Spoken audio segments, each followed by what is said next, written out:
파리를 찾는 방문자들에게 퐁피두 센터는 루브르, 오르세, 오랑주리 다음으로 충분히 고려해볼 만한 아주 좋은 목적지입니다.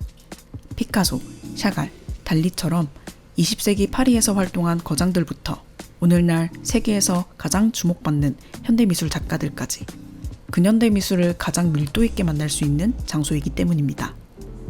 무엇보다도 파리 중심부의 고전적인 건물들 사이에 갑자기 등장하는 이 미래적 건축물, 이 아이코닉한 랜드마크에 눈도장을 찍기 위해서라도 방문할 가치가 충분하다고 느껴지죠. 저도 2년 전에 비오는 가을 저녁에 퐁피두를 찾았었는데요. 2시간 남짓 미술관을 둘러보고 나온 뒤 묘한 여운을 안고 미술관 앞 광장 건너편 펍에서 맥주 한잔했던 기억이 아직도 선명합니다. 프랑스의 주요 미술관들이 대체로 그렇듯 퐁피두 센터 역시 처음부터 정부가 강하게 개입해 만든 국가 프로젝트였습니다. 현대 미술 애호가였던 조르주 퐁피두 대통령은 이곳을 단순한 미술관이 아닌 거대한 공공문화센터로 구상했고 공개 공모에 당선된 젊은 무명 건축가 2명에게 설계를 맡겼습니다. 1977년 파리 한복판에 문을 연 이 미술관의 모습에 당시 파리지앵들은 깜짝 놀라지 않을 수 없었습니다. 배관, 환기시설, 철골 구조를 밖으로 전부 드러낸 파격적인 모습 때문이었죠. 그런데 처음에는 공장 같다, 시체 같다, 흉물스럽다고 경악했던 사람들도 곧 이 건축을 프랑스적 혁명 정신에 대한 현대적인 해석이자 퐁피두라는 기관의 급진적인 성격을 상징적으로 보여주는 건물로 받아들이기 시작했습니다. 그리고 그 무명 건축가였던 리처드 로저스와 렌조 피아노는 단숨에 세계적인 스타 건축가가 되었습니다. 정식 명칭은 조르주 퐁피두 국립예술문화센터. 개관 이후 지금까지 3억 명이 넘는 사람들이 이곳을 찾았습니다. 미술관 관람객만 보더라도 연간 약 300만 명 수준이고 파리 올림픽이 열렸던 2024년에는 약 460만 명이 방문했습니다. 퐁피두는 약 12만여 점의 현대미술 컬렉션을 보유하고 있는데 유럽에서는 최대 규모이고 세계적으로도 뉴욕 모마 다음 2번째로 꼽힙니다. 미술관의 연간 예산은 약 1억 5천만 유로, 하나로 2천억 원이 훌쩍 넘습니다. 우리나라 국립현대미술관 연간 예산의 3배 수준이죠. 이런 정량적인 숫자들을 떠나서도 현대 예술씬을 움직여온 그 거대한 영향력과 상징성을 생각하면 이제 퐁피두는 단순한 미술관이라기보다는 하나의 관용어에 가까운 존재처럼 느껴집니다.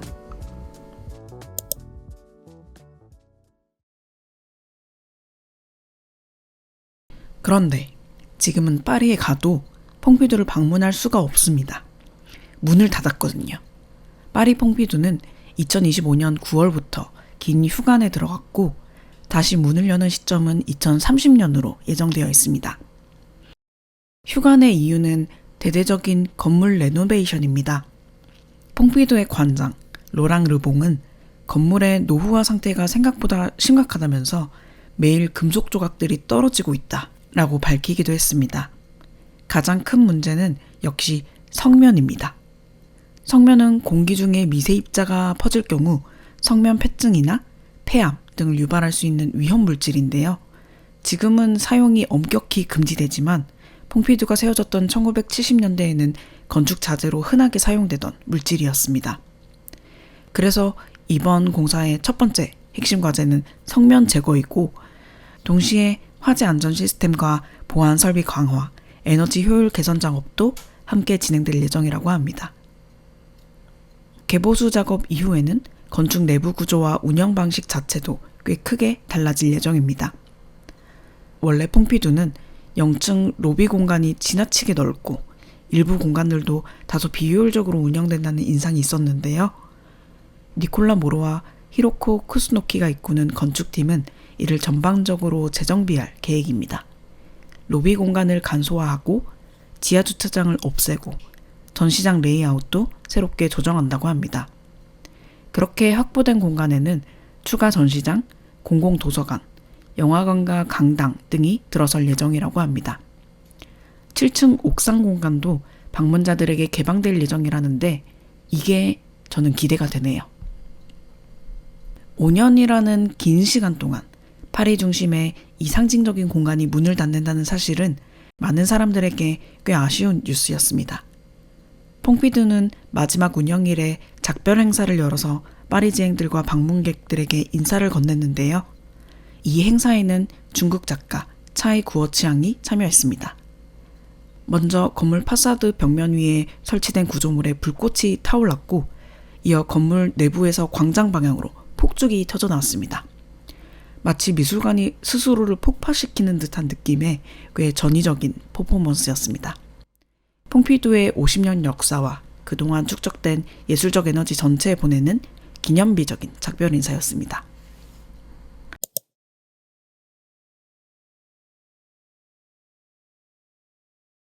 보통 이런 규모의 미술관들은 부분 휴관과 공사를 병행하는 방식을 택하곤 합니다. 그런데 퐁피두는 건물 일부를 손보는 수준이 아니라 건물 전체를 사실상 뜯어고치는 수준의 대공사를 선택했습니다. 그러다 보니 결국 무려 5년 동안 건물 전체를 완전히 닫아버리는 과감한 결정을 내리게 된 것이죠. 그리고 여기서 현실적인 문제가 생기는데 역시 돈입니다. 먼저 공사비입니다. 이 정도 규모의 레노베이션에는 당연히 엄청난 비용이 들어가겠죠. 2021년 처음 보수계획이 발표됐을 당시만 해도 예상 공사비는 약 2억 유로 수준이었는데요. 이후 계속 규모가 불어나면서 현재 공개된 금액은 약 4억 6,300만 유로까지 올라갔습니다. 우리 돈으로 7천억 원이 넘는 규모입니다. 프랑스 정부가 절반 이상을 부담하기로 했지만 나머지 약 3천억 원 가까운 금액은 퐁피두가 자체적으로 조달해야 하는 상황이었습니다. 2024년 8월 기사에서 목표 금액의 절반 정도를 모았다고 보도되었으니 퐁피두의 공사비 마련 프로젝트는 공사가 진행되고 있는 지금 이 순간에도 여전히 현재 진행형일 것입니다. 문제는 공사비만이 아닙니다. 여기에 기관 운영비도 계속 들어갑니다. 퐁피두의 연간 예산 2,300억 원 중 정부 지원은 약 3분의 2 정도입니다. 즉 원래도 매년 800억 원 규모의 자체 수익을 만들어야 운영이 가능한 기관이었습니다. 운영비 95% 이상을 세금으로 충당하는 국내 국립미술관들과는 구조가 꽤 다르죠. 800억보다는 작겠지만 휴관 기간 동안에도 여전히 운영비용이 들 것입니다. 관람객은 받지 않더라도 기관 자체의 운영은 계속되기 때문입니다. 실제로 퐁피두 직원들은 3개월이 넘는 파업 끝에 고용 보장을 받아냈고 이 휴관 기간에도 계속 고용이 유지됩니다. 컬렉션 관리나 연구, 대여, 해외 프로젝트, 행정 운영 같은 일들은 여전히 돌아가야 하니까요.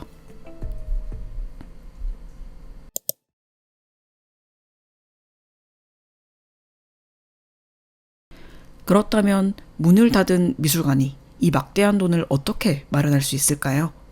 여기에 대한 퐁피두의 답이 바로 해외 분관 사업입니다. 퐁피두 센터는 이미 스페인 말라가와 중국 상하이에 각각 2015년, 2019년 개관한 분관을 운영하고 있었는데요. 최근 들어 확실히 이 분관 확장 속도가 빨라졌습니다. 2026년 6월 서울에 곧 퐁피두 하나가 개관하고 바로 이어서 2026년 11월에 벨기에 브뤼셀, 2027년 브라질 파라나에 분관 개관이 예정되어 있습니다. 사우디아라비아 왕립위원회 그리고 홍콩의 엠플러스 미술관과도 전략적 파트너십을 공식 체결했습니다. 말 그대로 공격적으로 글로벌 진출을 하고 있는데 그 배경에는 지금 파리 퐁피두가 진행 중인 이 거대한 레노베이션 프로젝트가 있는 것입니다. 아마 해외 분관, 해외 파트너십 사업은 현재 퐁피두에게 정부 지원, 기부금 모금 다음으로 가장 중요한 자금 조달 수단일 것입니다. 그럼 퐁피두는 이 해외 분관들을 통해 어떻게 돈을 벌까요? 프랜차이즈와 비슷한 방식이라고 이해하면 됩니다. 예를 들어 맥도날드 본사가 지점의 브랜드 이름과 운영 시스템, 레시피와 노하우를 제공하고 사용료를 받듯이 퐁피두 역시 계약기관에게 퐁피두라는 이름을 사용할 권리를 제공하고 동시에 소장품 대여, 큐레이션 자문, 운영 컨설팅 같은 서비스를 지원하면서 수수료를 받는 것이죠. 이 프랜차이즈를 구매한 도시나 기관은 퐁피두 이름을 붙여 미술관을 운영하면서 티켓 수익, 그리고 관광 유치 또는 홍보 효과를 기대하는 구조입니다. 운영 성과가 괜찮으면 계약을 연장하고 아니면 종료하는 방식이고요. 그럼 퐁피두는 이를 통해 얼마나 많은 돈을 벌까요? 공개된 기사와 자료들을 보면 계약마다 차이는 있지만 보통 파트너 기관은 퐁피두 측에 연간 수십억 원 규모, 적게는 약 40억, 많게는 90억 정도의 비용을 지불하는 것으로 알려져 있습니다. 적지 않은 금액인데 기존의 말라가, 상하이 분관들은 성과가 꽤 만족스러운 건지 계약을 계속 연장하며 아직 운영되고 있습니다. 결국 퐁피두 입장에서는 분관 하나가 늘어날 때마다 안정적인 연간 수익원이 하나씩 추가되는 셈입니다. 물론 이런 공격적인 글로벌 진출에 대한 비판도 적지 않습니다. 프랑스 감사원은 퐁피두가 이렇게 방문 판매하듯이 소장품을 밖으로 돌리고 프랜차이즈처럼 분간을 우후죽순 늘리는 것에 우려를 표했습니다. 퐁피두의 브랜드 가치가 희석될 수 있고 작품 관리 역시 소홀해질 위험이 있다는 것이었죠. 하지만 퐁피두 관장 로랑 르봉은 반박합니다. 퐁피두는 더 이상 파리만의 미술관이 아니라 세계의 미술관이며 이 해외 분관 프로젝트는 단순한 돈벌이가 아니라 포용적이고 세계적인 미술관의 정체성을 가지는 일환이라고 목소리를 높였습니다.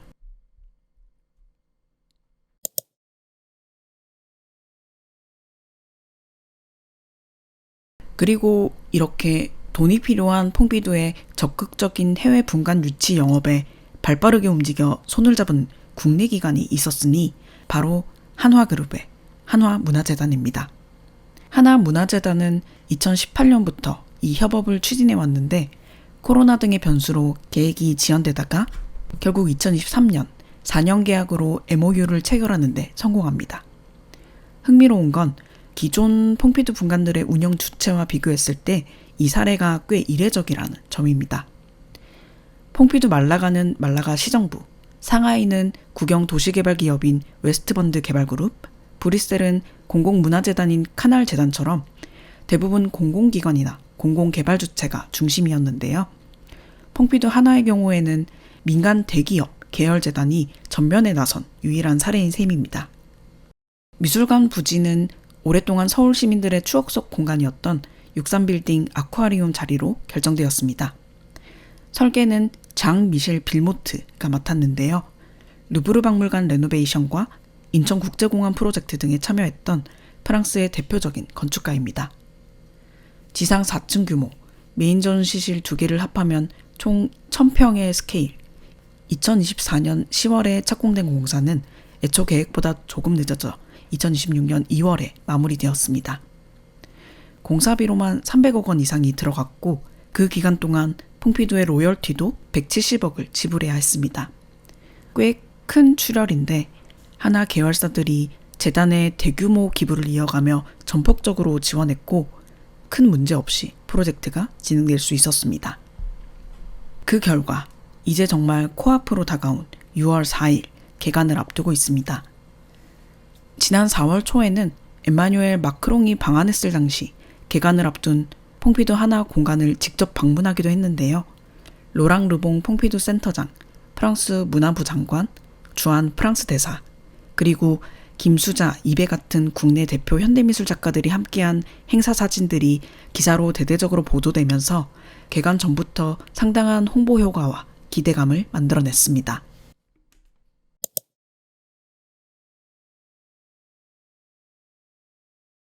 그런데 한화와 비슷한 시기 한국에서 퐁피두와 분관 논의를 진행해 온 곳이 하나 더 있었습니다. 바로 부산입니다. 2022년부터 부산시가 퐁피두와 협의 중이라는 보도가 나오기 시작했고 2024년 9월 박형준 부산시장은 퐁피두 센터와의 MOU 체결 사실을 공식 발표했습니다. 만약 이후 본계약까지 체결되어서 실제 미술관 건립으로 이어진다면 한국은 한 나라 안에 2개의 퐁피두 분관이 존재하는 사실상 유일한 사례가 됩니다. 부산시가 밝힌 계획은 해안 절경으로 유명한 부산 이기대 일대에 약 1,100억 원 규모의 예산을 투입해 지상 3층 규모의 미술관을 짓고 2031년 완공을 목표로 한다는 것이었습니다. 그런데 이후 부산시는 본계약 체결 시한을 계속 연장하며 결정을 미루게 됩니다. 이유는 시민단체들의 공익감사 청구 때문이었습니다. 뿐만 아니라 공식 발표 이후 여러 분야에서 거센 반발이 계속 이어지고 있어서 이 프로젝트가 실제로 무리 없이 진행될 수 있을지는 현재로선 꽤 불투명한 상황입니다. 먼저 미술계 내부의 반발이 큽니다. 부산이 정말 세계적인 미술 도시를 만들고 싶다면 외국 기관의 작품을 빌려오는 데 예산을 쓰기보다 부산만의 정체성을 보여줄 수 있는 컬렉션을 직접 구축하는 데 투자해야 한다라는 의견이 많습니다.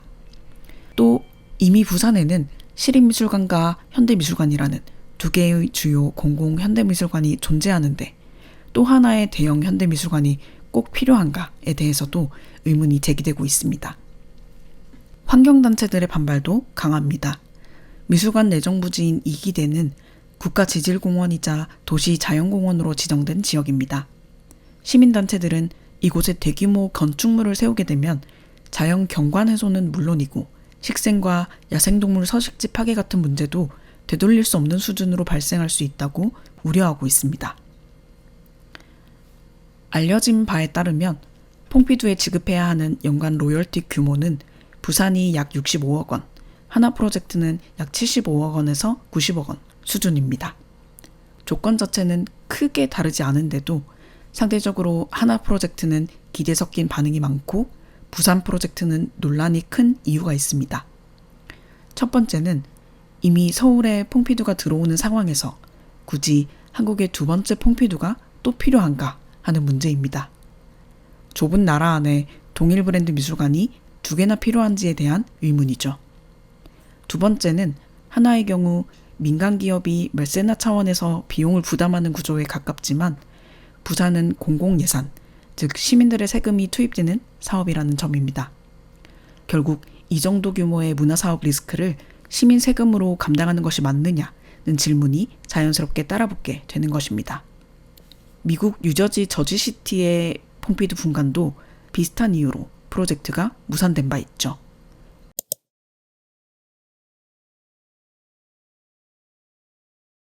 다시 퐁피두 하나 이야기로 잠깐 돌아가 보겠습니다.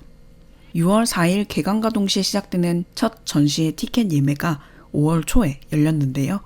전시 제목은 큐비스트, 시각의 혁신가들. 이름 그대로 큐비즘을 중심으로 퐁피두 소장품들을 소개하는 전시입니다. 마침 이번 주에 언론대상 사전 공개 행사가 진행되면서 기사 사진들을 통해 전시의 분위기와 공간 모습을 조금씩 엿볼 수 있었죠. 사진들만 봐도 전시 규모가 꽤 크다는 것을 알 수 있습니다. 실제로 퐁피두 하나의 2개 전시실 전체 약 1,000평 규모 공간을 사용한다고 하는데요. 총 43명의 작가, 회화 조각 91점을 8개 섹션으로 나누어 선보일 예정이라고 합니다. 다양한 작가들이 폭넓게 소개된다는 점이 인상적인데요. 파블로 피카소, 조르즈 브라크, 후안 그리스 같은 큐비즘의 대표 작가들은 물론이고 알베르 글레이즈, 아메데 오장팡, 나탈리아 곤차로바처럼 국내에서는 비교적 덜 알려진 작가들도 함께 소개된다고 합니다. 아무래도 가장 큰 관심은 피카소 작품들에 쏠릴 수밖에 없겠죠. 길이만 4m에 가까운 피카소의 대형 무대막 작품 메르키르 발레는 이번 전시의 대표 화제작 중 하나로 기대를 모으고 있습니다. 세계적인 현대미술관인 퐁피두 본관이 장기 휴관에 들어간 시점, 그리고 새롭게 서울 분관이 문을 연 시점이 맞물렸고 거기에 첫 전시라는 상징성까지 더해지면서 기존에 만나왔던 해외 작품 초청전들과는 또 다른 특별한 규모와 밀도의 전시가 가능해진 게 아닌가 싶습니다. 사실 저는 개인적으로는 현대미술관에 가더라도 큐비즘 섹션은 늘 조금 빠르게 훑어보며 지나가는 편이었습니다. 크게 흥미있는 분야는 아니었던 건데요. 그런데 오히려 이번 전시를 계기로 큐비즘이라는 사조를 좀 더 밀도 있게 들여다보고 왜 그렇게 중요하게 평가받는지 차분히 감상을 정리해볼 수 있는 기회가 되지 않을까 기대하게 됩니다. 티켓 가격은 28,000원. 기존 국내 전시 티켓 가격을 생각하면 꽤 높은 편입니다. 대신 퐁피두 하나는 연간 멤버십 프로그램을 운영하는데요. 기본 멤버십 가격이 연 10만 원 정도인데 전시 무료 입장과 프리뷰 초청 등의 혜택이 포함된다고 합니다. 계산해보니 여러 번 방문할 생각이면 멤버십이 더 나을 것도 같아서 저도 한번 구매해봤습니다. 과연 이 값을 할지 1년 정도 직접 다녀본 뒤 후기를 남겨보면 재밌을 것 같네요.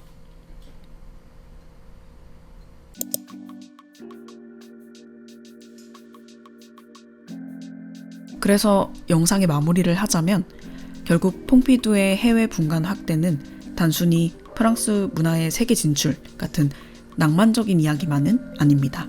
그 이면에는 거대한 문화기관이 살아남기 위해 어떻게 스스로를 운영하며 수익을 만들어내는가 하는 아주 현실적인 문제가 놓여 있습니다. 막대한 유지비와 공사비, 국가 지원 축소 압박, 그리고 세계적인 문화 플랫폼으로 계속 존재해야 한다는 경쟁 속에서 퐁피두는 이제 파리에 있는 미술관이 아니라 하나의 글로벌 브랜드처럼 움직이기 시작한 것입니다. 그 과정에서 한국도 꽤 흥미로운 위치에 놓이게 되었습니다. 서울과 부산 두 도시가 동시에 퐁피두를 원하고 있다는 사실 자체가 지금 한국 사회에서 현대미술에 대한 관심과 수요, 문화 인프라가 얼마나 커졌는지 보여주는 장면처럼 느껴지기도 합니다. 동시에 한편으로는 세계적인 미술관 브랜드를 들여오는 것이 과연 어떤 의미인지, 또 그것이 정말 지역의 문화적 성장으로 이어지는지에 대한 질문도 함께 남기고 있고요. 아무튼 분명한 건 앞으로 몇 년 동안 한국에서 퐁피두라는 이름을 아주 자주 보게 될 것 같다는 점입니다. 그리고 이것이 단순한 유행으로 끝날지 아니면 실제로 국내 미술 환경을 더 흥미롭게 바꾸게 될지는 이제부터 지켜보게 될 일인 것 같습니다.